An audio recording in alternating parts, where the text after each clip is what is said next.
Binibidyo mo ba ako? Ha? Binibidyo mo ako? Binibidyo mo ako?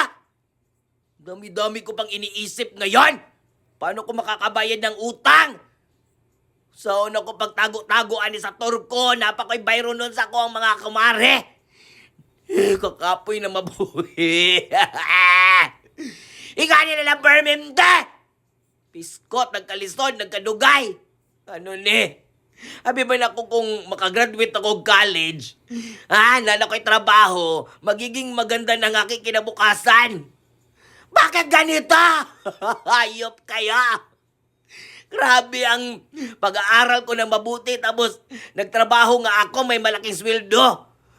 Mas malaki naman ang mga bayro doon. Napako'y pamilya nga suportahan ako mga ginikada, napako mga igsoon niya pa eskwela. Napako'y bayro nung wala ko'y para sa kong kaugalingon yun kapalit og panting nga hilukite. Biskot. Kapoy na kayo! Adlaw-adlaw na lang sa kinabuhi nato, nagkakitag huna-hunaon. Huna-huna pa tas mga silingang libakira. Napatay amigo nga mayroon sa tubangaw niya, libakon ra ka. Naapay gobyerno nga gubot pa sa lukot, nag-away-away.